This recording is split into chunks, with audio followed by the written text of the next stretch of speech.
Hey guys, what's up? Danny here, and today I'm going to be giving you guys an update on the weather. So as you can tell right now, there's currently a hurricane brewing here in the middle of the Atlantic Ocean, and then there's also one behind it. So as we continue going through time, you could tell that both of these hurricanes kind of seem to go out to sea. But the main tropical formation area we're watching out for is we're watching for a potential tropical storm to form here in the Gulf of Mexico, right? And there's, some solid chances that it will develop. So, if it does develop, then it could go on to hit Florida here, right? And all the models show some type of development, so I do assume that there will probably be some type of development there. It just, the timing and the specifics are the main thing that we really don't know nothing about right now. So if we go here and compare models, let's say we take a look at the Canadian model, right?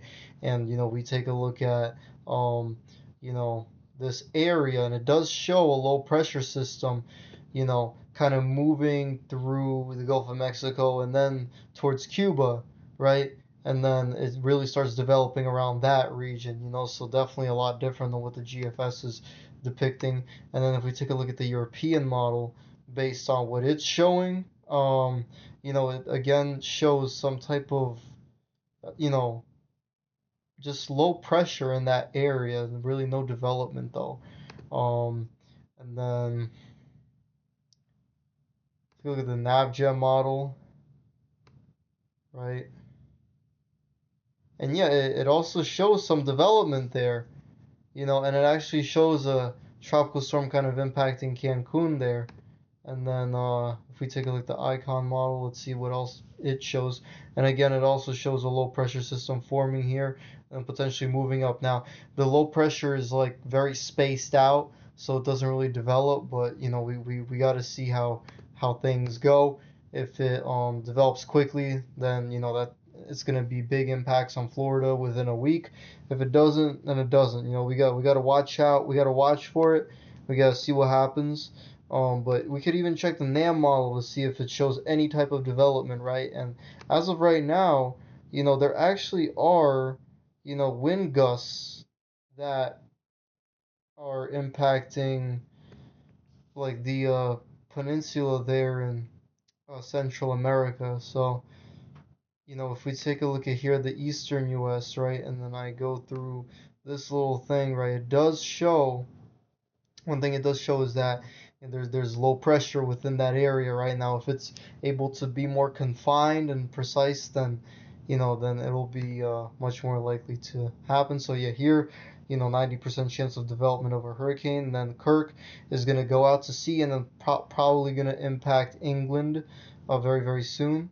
And so, yeah, real quick, guys, if y'all want to see some snow, um, within the next couple weeks, I'm going to tell you what areas are most likely to see a little bit of snow. So, if you look at the total snowfall here, um, give me 1 second. So, this is the 10 to 1 centimeter ratio, right? So, it doesn't mean that there's going to be snow on the ground, but it does mean that, there's going to be some snowflakes seen here. So, like northern Minnesota, North Dakota, hillier areas of Montana, Colorado, and Wyoming. You guys are gonna see a little bit of snow there in the mountains. A bunch of snow there in Alaska throughout the um, mountains near the western Canada there. There's going to be possibility of some snow there in northern Maine, upstate New York, and those type of areas. Possibly a little bit of lake effect snow. This is within the next 2 weeks. Snowfall potential, so there could be some snow there. But getting back on topic, you know, the sea surface temperatures are very, very warm. There is a tropical cyclone heat potential, right? Um, a lot of heat potential throughout this whole area. And then wind shear map, very, very low wind shear here in the Gulf of Mexico. And then, Yeah, so a big, I think there's a solid chance of development in that, there could be a um, like a category 1 or 2 hurricane that does impact Florida. Now, originally, the hurricane that impacted Florida before, right? Um, it actually, what was I gonna say? Yeah, the hurricane that originally impacted Florida, it wasn't expected to become a major one. People were saying it's gonna be a category 1, category 2, and then it became a category 4. So the peak, the real peak of the hurricane season, definitely around September 20th, right? So you could see on this chart, right? That's the peak. Right now we're at October 1st, so it's definitely gonna be dying down a lot, right? So the chances of that hurricane actually forming could be a bit lower than before. But we gotta see what happens. And again, the water temperatures are very, very warm. Throughout this whole area right there, um, ranging anywhere from 84 to 88 degrees on average. And again, sea surface temperatures are above the average temperatures. And then here's more, detailed stuff. This is in Celsius, by the way. So 29 degrees is 84 degrees in Fahrenheit, right? So then we have areas that are, and then 31 degrees is 88 degrees. So then there's a couple areas that are 31 to 33, like right here off the coast of Dominican Republic. Those are temperatures 88 to 92 degrees Fahrenheit. So yeah, let's take a look at the ensemble member MSLP, and this is the most fun interactive map that you could ever possibly watch. And basically this shows where there could be potential hurricane development. And I'm going to tell you exactly how many of these models show the U.S. Getting impacted by some hurricanes, and seeing if there's any hurricane potential that could possibly go through the eastern seaboard, right? And if I continue through the model, right, most of the models are showing some relatively weak storm development there in the Gulf of Mexico. Nothing too major as of right now, right? And then a lot of these models are showing either way a lot of rainfall in Florida. So if that storm doesn't develop and it stays as like a tropical storm or a tropical depression, then Florida and all those other areas are gonna see more rainfall, right? And so it doesn't really show the eastern seaboard getting hit by any hurricanes, but it's definitely something to watch. Both of the two current hurricanes that are out in the sea are probably going to go out to sea, and we won't see them again, right? But the main area to watch is really the Gulf of Mexico, and it could get very, very dangerous. So if you're looking through all these models, right, some of them, right, they do show some a storm developing, like this one right here. This is actually a hurricane right here. You can see in the middle. That shows a hurricane, right? And then um here's another model that shows a hurricane actually hitting Texas there. Well, not a hurricane, probably a tropical storm. It doesn't look like it has a well-defined center in that model. And then here's another simulation hitting around the Florida region, right? So you know, and then again you see this one.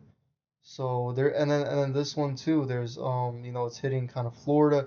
Here you can see some low pressure, a bunch of rain impacting southern Florida. Same thing right here. So the average of all of these, it kind of does show that if something does develop, it will be right around this area, just south of Florida, right? There's going to be some type of low pressure, and it could potentially be a hurricane, but could potentially even be a major hurricane because the wind shear is very low.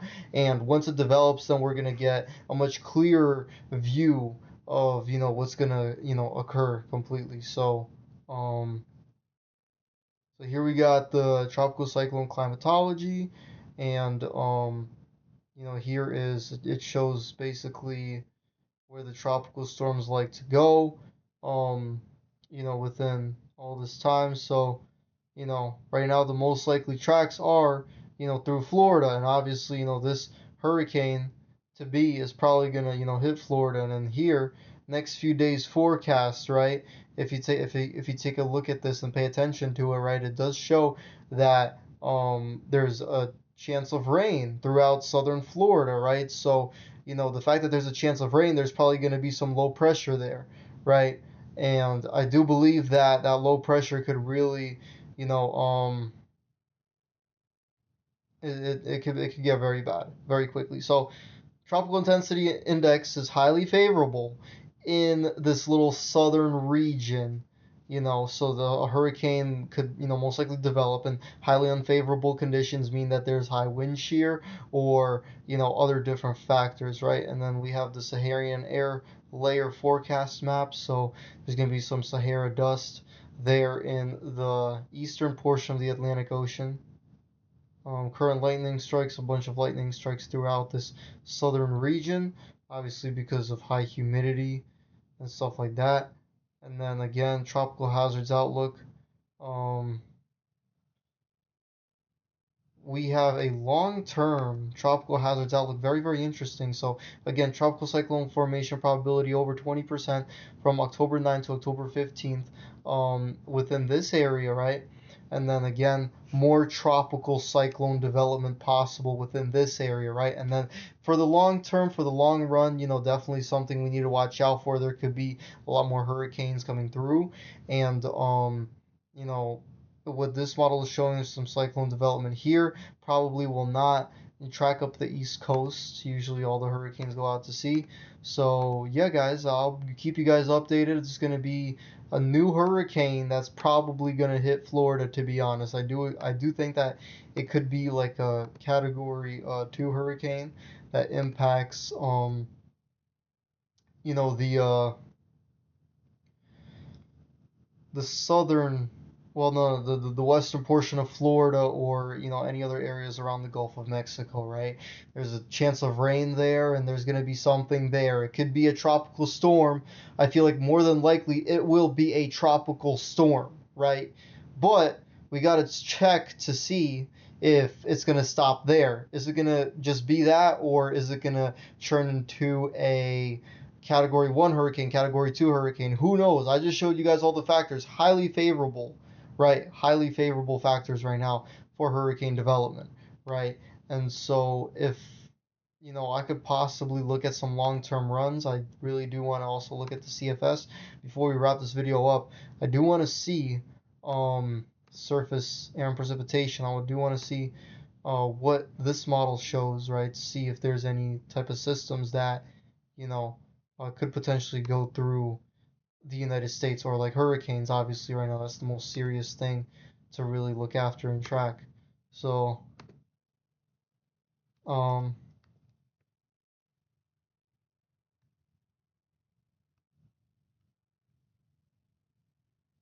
give me 1 second here.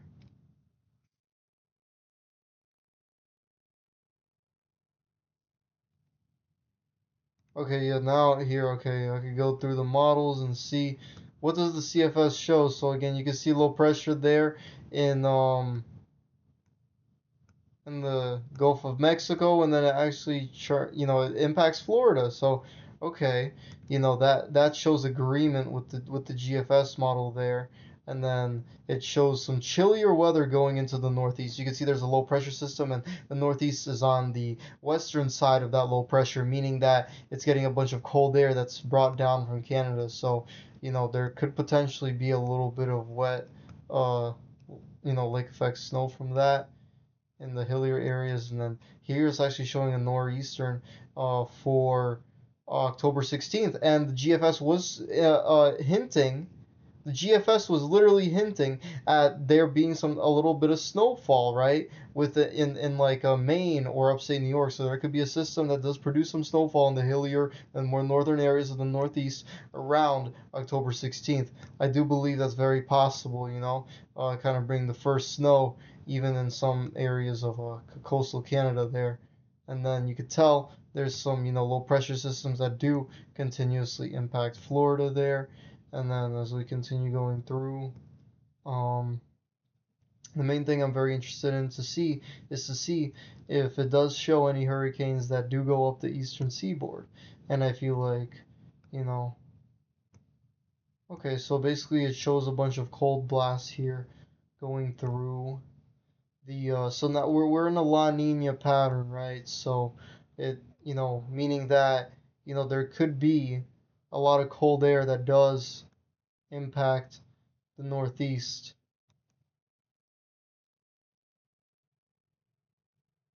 Let me see.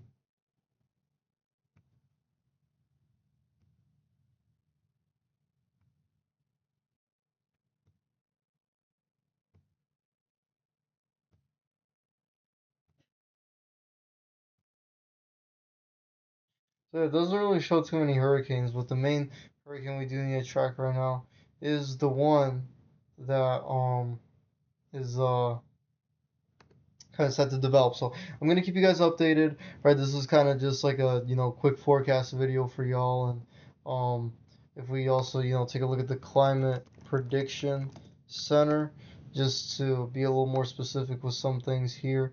Right, it does show for the 6 to 10 day outlook, um slightly below average temperatures in the eastern United States, and kind of near average precipitation in the eastern part of the United States, with a bunch of dry air in the western part of the United States, meaning that there's a bunch of you know there's a bunch of dry air there, right? So what's the opposite of dry air? It's obviously storms, and so the storms are going to be sticking to the East Coast. And drought monitor, right? There's some droughts in like Ohio or West Virginia, but New Jersey eastern seaboard is chilling. Um, okay, so 1 month outlook, right below average temperatures in the eastern part of the United States.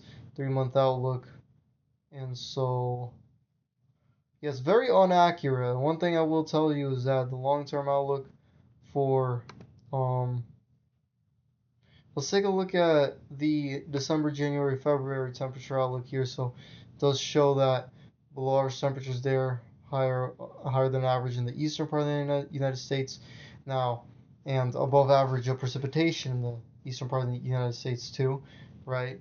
And then let's take a look at the La Nina index prediction.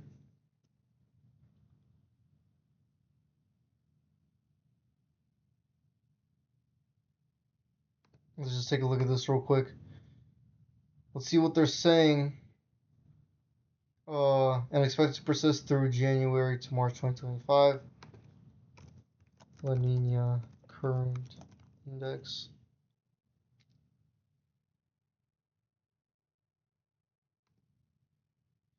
All right, let's see the current status of this 30th of September current anomalies here. So, sea surface temperature anomalies in general. And keep on scrolling down. It's about -1 there.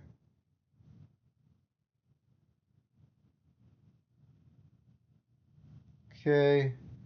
And then we have December, January, February, right?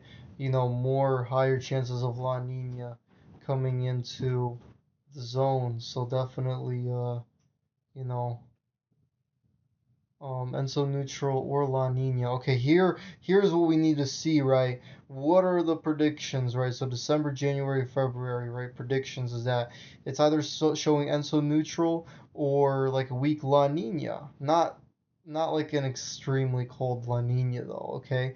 Now, this is like up to like -1.5, right? So it could be a pretty cold winter, right? And then here we have other plumes, right? December, January, February, on average kind of showing, um, probably like -0.8 temperatures. So weak La Nina winters temperature anomalies. If we take a look at this, right, you know, weak La Nina temperature anomalies. So here we have the um, precipitation and the temperature anomalies, right? And so, wow, usually the whole United States is a little bit colder, but also a little bit drier. So that's pretty interesting. Temperature anomalies in a La Nina here. We got more cold air throughout the East Coast.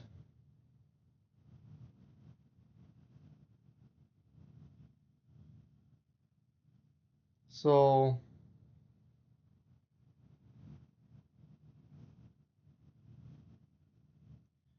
let me see what else, what other studies I could look at real quick.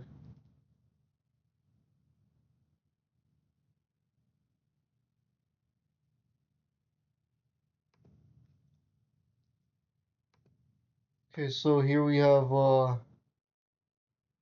okay, so here is specifically La Nina. Okay, so here we have um December La Nina, January, February.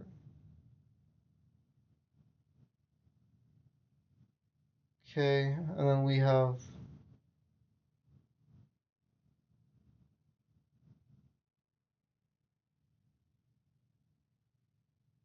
the NAO minus La Ninas and the NAO positive La Ninas, right? So those are the ones that really determine, right? You know how cold the U.S. gets, right? So if we go back,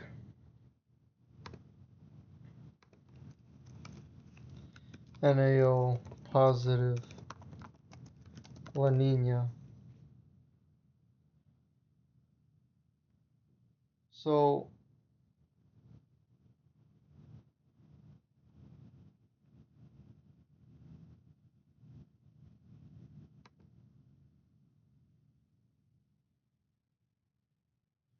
yeah, let's see what the NAO forecast winter. All right, let's take a look at the NAO forecast. Um,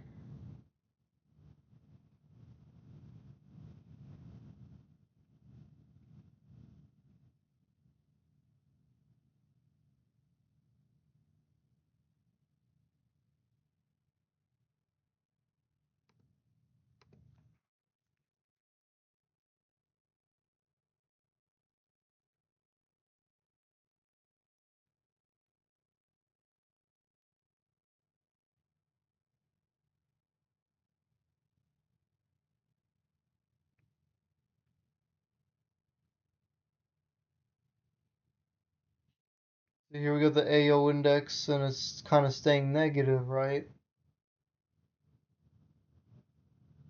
So it's very very important for us to continue watching this, right? If it um continues to stay negative, then we're gonna get a cold winter, right? So, those are the main factors. I'm gonna update you guys in the next video with more information about the NAO and it being negative and having a La Nina at the same time, because it could be complete mayhem with that. So we gotta see. All right, so I'll talk to you guys later and have a good night.